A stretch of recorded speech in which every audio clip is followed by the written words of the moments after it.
네, 죄송합니다. 계속 이 뭔가 정장을 입고 목소리는 펭귄처럼 돼서 나와서 근데 이제 영상을 찍는 김에 좀 여러 개 찍어놔야 저도 좀 일하는데 별로 지장이 없어서요. 양해 좀 부탁드릴게요. 오늘은 제가 구독자분들에게 좀 도움 요청드릴 일이 있는데요. 진료하면서 사실 이제 너무 좀 힘들기도 하고 고민이 많이 되는 분야가 있는데 이분들의 심리를 제가 잘 모르겠어서 조금 실제 이런 환자분들이 있으면은 귀띔을 좀 해주시면 좋겠습니다. 오늘의 주제는 술은 계속 마시는데 병원은 또 계속적으로 오시는 분들이 있는데 이분들의 심리에 대해서 한번 좀 얘기를 나눠봤으면 좋겠습니다. 그러니까 이제 하루에 막 소주 3병에서 5병씩 계속 먹어요. 그리고 뭐 한 달, 2달마다 계속 병원을 옵니다. 올 때마다 당연히 좋은 소리 듣진 않겠죠. 술을 안 끊었으니까. 근데 또 이분들 꼬박꼬박 병원은 잘 오시고 그때마다 혈액검사라든지 영상검사는 계속 잘 받으세요.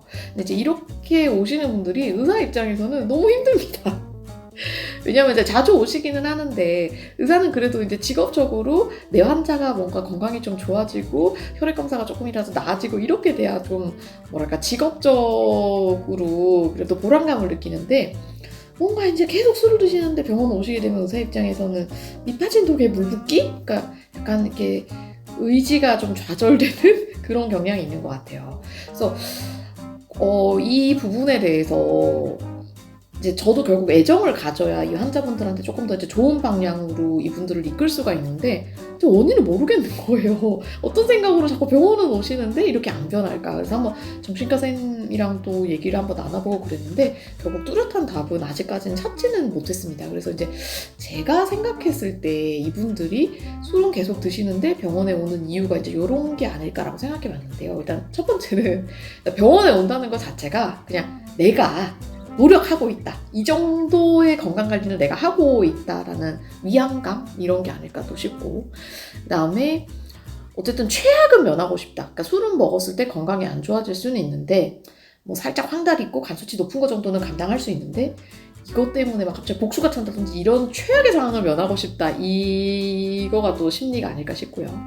그리고 병원을 한번 올 때마다 그냥 그거 자체가 심리적인 안정감을 위한 게 아닐까. 왜냐면 이제 술 드시는 분들은 조금 이제 뭔가 현실 생활에서 불안하거나 생각대로 잘 되지 않아서 그걸 잊기 위해서 이제 술을 드시는데 그래도 병원에 오는 순간만큼은 조금 이제 그거를 잊을 수 있으니까요.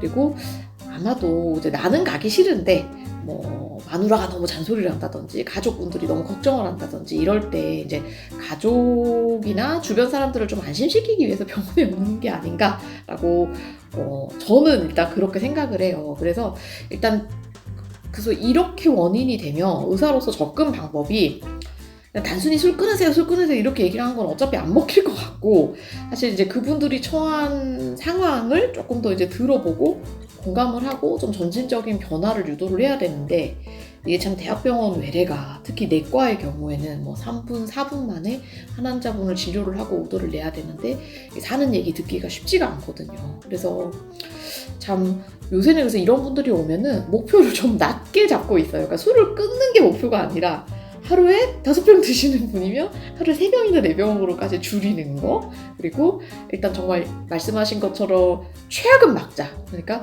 병원에 오는 걸로 나한테 너무 혼나서 환자가 죄책감 갖지는 말게 하자. 왜냐면 환자가 의사한테 죄책감을 갖게 되면은 몸이 안 좋아도 계속 병원을 못 오게 되고 진짜 돌이킬 수 없는 상태가 되는 경우가 많거든요. 그래서 이제 오히려 환자를 혼내지 않게 되는 것 같습니다. 이 경우가 되면. 물론 이제 제가 그런 스탠스를 취하게 되면 가족분들은 되게 힘들어하세요.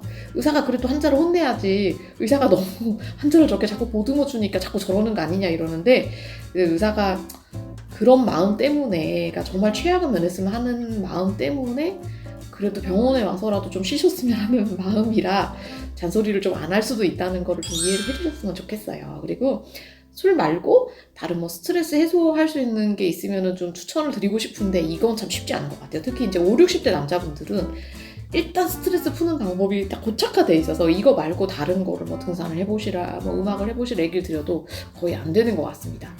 일단 그래서 이거는 지금 얘기 드린 거는 저의 그냥 해석과 그 다음에 여기에 대한 대책인 거고요. 저는 그분들이 아니기 때문에 정확한 심리 상태를 몰라요. 그래서 혹시 방송을 보시는 분 중에 병원을 다니고 계시는, 그리고 술을 끊지 못하고 계시는 알코올 환자분이 있다면 이런 심리 때문에 이렇다라고 조금 댓글을 달아주세요. 그럼 제가 이제 거기서 조금 더 힌트를 얻고 그런 환자분들한테 조금 더 효과적으로 다가갈 수 있는 방법을 좀 고민을 해보려고 합니다. 네, 그래서 오늘은 사실 뭐 저보다는 우리 구독자분들이 조금 많이 활동을 해주셔야 되는 주제라서 방송을 조금 짧게 하는데요. 참 의사로서 아무튼 고민이 많이 되는 주제고 환자분이기는 합니다. 여러분 그래도 술 항상 조심하셔야 되는 거 아시죠? 네. 아무튼 모든 사람들이 안 아픈 그날이 올 때까지 계속 같이 건강하시고 행복했으면 좋겠습니다. 감사합니다.